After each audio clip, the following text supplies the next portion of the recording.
বাংলাদেশের উত্তাল পরিস্থিতির পর আজ সকালেও অনেকটা থমথমে ছিল কোচবিহার জেলার চ্যাংরাবান্ধা সীমান্ত।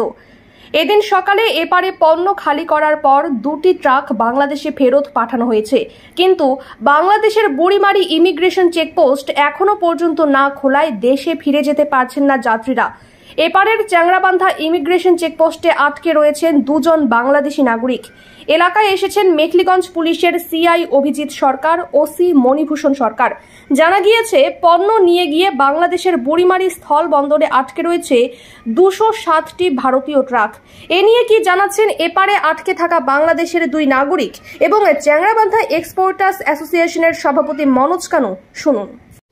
বর্ডার অবস্থা আজ থেকে আমাদের ইন্ডিয়ান ইম্পোর্টটা চালু হলো, এক্সপোর্টটা এখনও চালু হয়নি।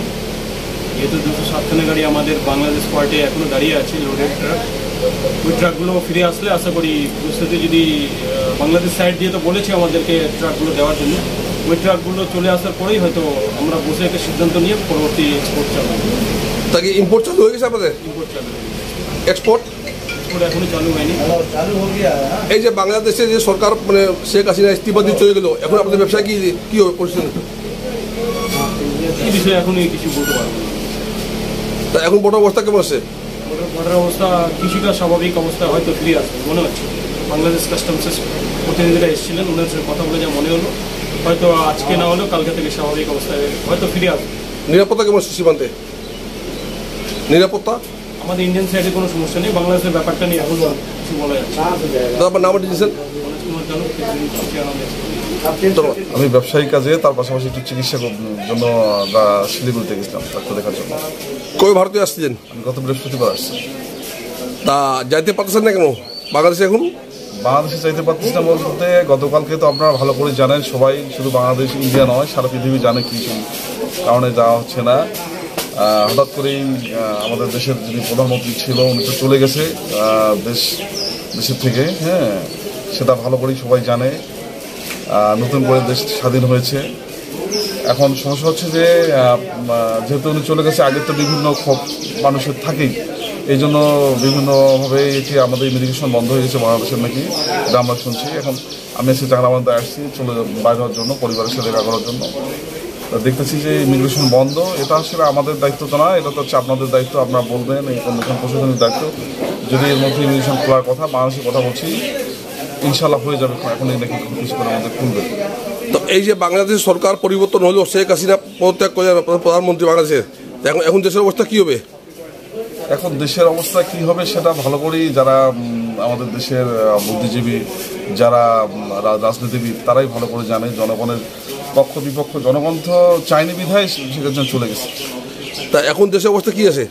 দেশের অবস্থা এখন আমি মনে করি যে 2-4-5 দিন আগে যেরকম ছিল তার চেয়ে অনেক ভালো আছে। তা এখন ভারতের সাথে সম্পর্ক কেমন হবে আপনাদের? আমরা তো সবসময় চাই ভালো হওয়ার জন্য। একটা দেশের সঙ্গে একটা দেশের সবসময় সম্পর্ক ভালো থাকে, এটা সবাই চায়। রাজনীতির ক্ষেত্রে হয়তো বা সেটা অল্টারনেট হতে পারে, সেদিকে আমরা যাব না। জনগণ চাই সবসময় ভালো থাকুক। 23 তারিখ কি কারণে আসছে ইন্ডিয়াতে?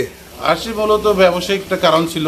আমি আমদানিকারকও বটে, হ্যাঁ, তার দেশে অস্থিরতা অবস্থায় ছিল, সেজন্যই আমি এখানে এসেছিলাম। তো এখন তো চ্যাংরাবান্ধা আইসিপিতে বাংলাদেশে যেতে পারতেছেন না কেন? ও পাশে ইমিগ্রেশন পুলিশ এখনো বসে নাই, যার জন্য ইন্ডিয়ান ইমিগ্রেশন এখনো ক্লিয়ারেন্স দিচ্ছে না আমাদেরকে। তো বাংলাদেশের এখন অবস্থা কেমন আছে? অবস্থা খুবই খারাপ ছিল, আস্তে আস্তে উত্তরণের দিকে চলে যাচ্ছে। ইনশাআল্লাহ আমরা আশা রাখি বাংলাদেশ বহুল প্রকৃত গণতান্ত্রিক ব্যবস্থায় আবার ফিরে যাচ্ছে। তো বর্তমানে আপনাদের প্রধানমন্ত্রী শেখ হাসিনা তো পদত্যাগ করে চলে গেলেন, এখন দেশের অবস্থা কি আছে? দেশের অবস্থা অবশ্যই ভালো হবে। উনি যে পদত্যাগ করে গেলেন, ওটা কি দেশের ক্ষতি হবে না ভালো হবে? অবশ্যই ভালো হবে।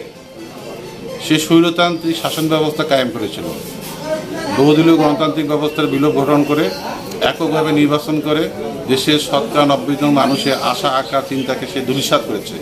তারই বহিঃপ্রকাশ আজকের বাংলাদেশ। এখন ভারতের সাথে আপনাদের সম্পর্ক কেমন থাকবে? অবশ্যই ভালো থাকবে। প্রতিবেশী দেশ হিসেবে মহান মুক্তিযুদ্ধে তারা আমাদের সহযোগিতা করতো, সেদের বাংলাদেশের মানুষ চিরদিন তাদের সেই কৃতজ্ঞতার পাশেই অবস্থান করে। তা সম্পর্ক ভালো থাকবে? অবশ্যই ভালো থাকবে।